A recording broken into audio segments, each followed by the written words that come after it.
Hi everyone, it is Apprentice Fletcher. I am back from a little break. I think it's been like 2 weeks. I was sick and I was also procrastinating. The video today is going to be on Gemini, and Gemini is actually a pretty hard sign for me to wrap my head around, and I wanted to make sure I fully understood Gemini before I did a video, because I didn't want to be putting any wrong information out there. And it's just actually kind of communication. What you communicate to the outside world is a very Gemini thing, or at least wanting to communicate well.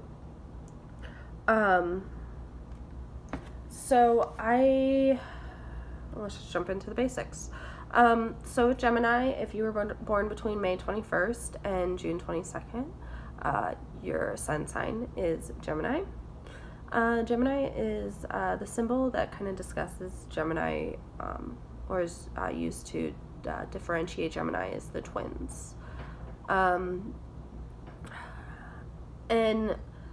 a lot of people use the twins to kind of justify people who are Gemini as being almost bipolar or split personalities, or that kind of stuff.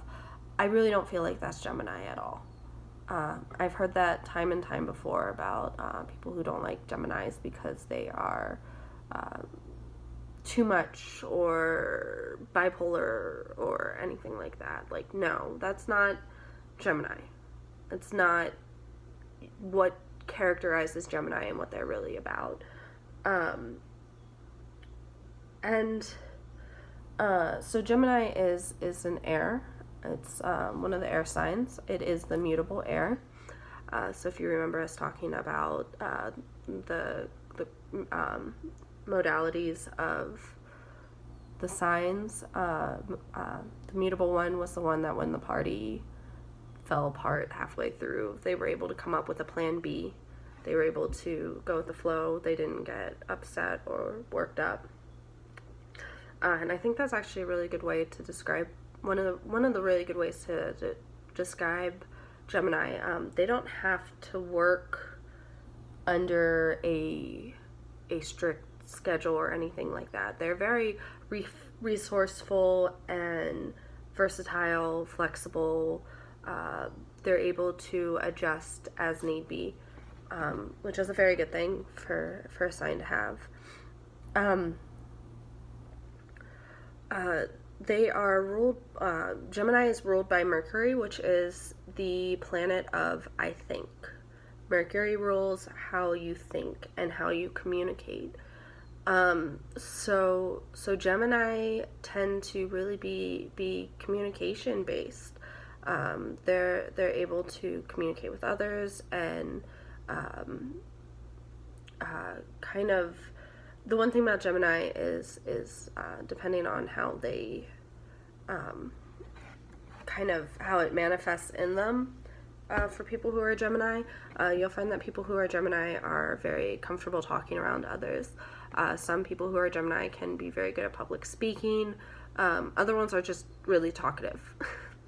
One of my friends that's Gemini, one of the ways that she kind of helped me understand Gemini was she told me, she's like, I'm very talkative, and she told me she realizes when she's talking too much, but she honestly doesn't care. She doesn't care if someone thinks she's talking too much. She'll just keep talking.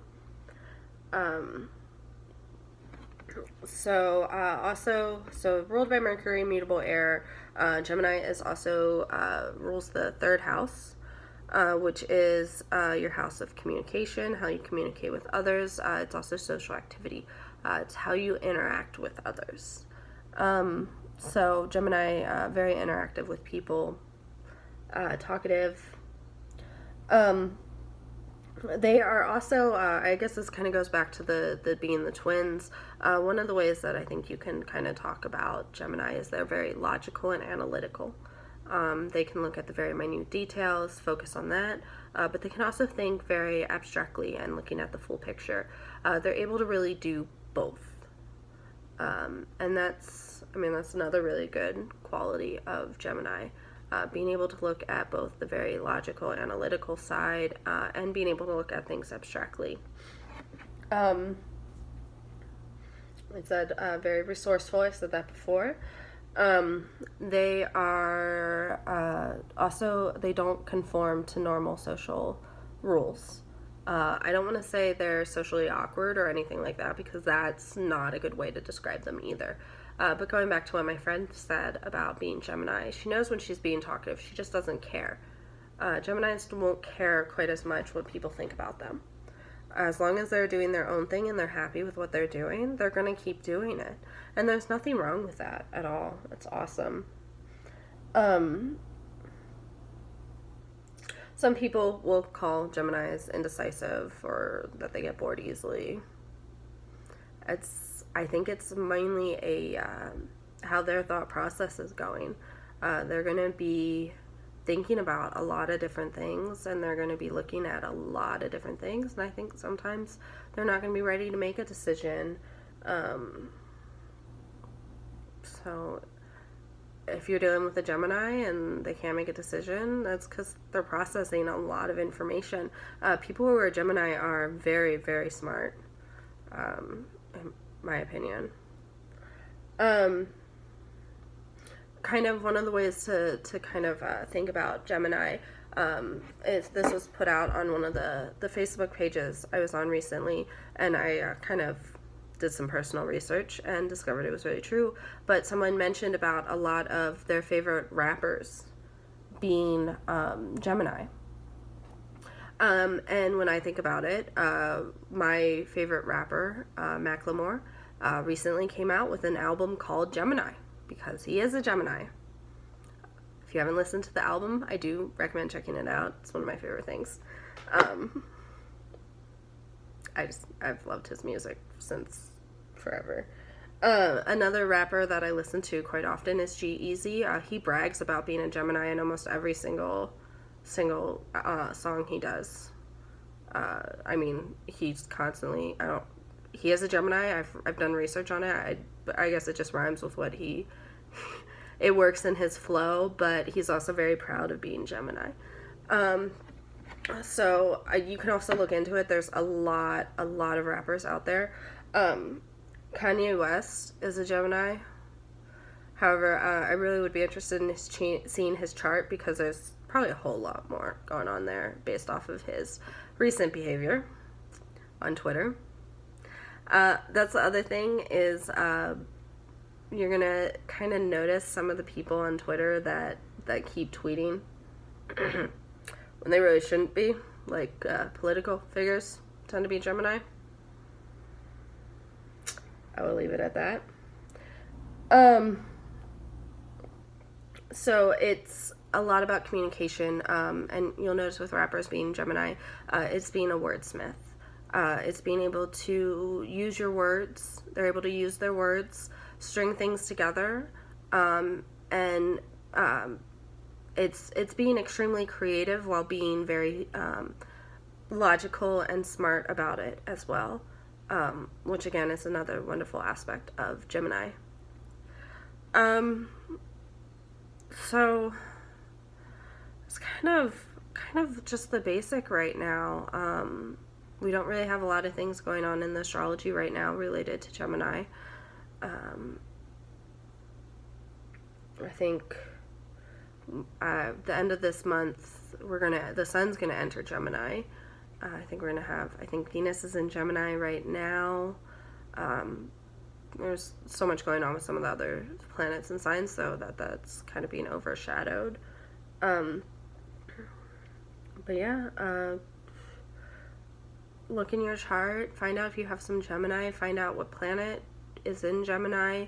I don't have anything in Gemini or anything in, I don't think I have anything in my third house either. So I think that's why it's been a little harder for me to kind of grasp it. I'm very lucky to have friends who are Gemini, so that, and people I interact with that are Gemini. So as I was studying this, I was kind of able to kind of look at their behavior and what parts of their behavior are Gemini, what parts aren't. I really kind of see them being at a different level with the social interaction than the rest of us. People who are Gemini just are at a completely different level than me. It's not that they're socially awkward. It's not that I'm socially awkward. It's just a different level. So now that I've been learning about it, I'm really excited to kind of look into it farther and study people who are Gemini, just to kind of see what their behaviors are like. So I hope this was an informative video. If there's ever any questions, you can always contact me and I will do my research. Because again, I'm Capricorn. That's what I like to do. So, yeah. Next is going to be Cancer, which is going to be, so don't expect a video out anytime soon. So that's another one I'm still working on wrapping my head around because I don't have any Cancer in my chart at all. Honestly, I basically just have a crap ton of Capricorn in my chart. But I enjoy doing these videos. They are very helpful to me. I hope they're helpful to someone other than me. And if they aren't, you know what? Just put up with them. They're going to on YouTube. So, peace, Apprentice Fletcher. I will see you later.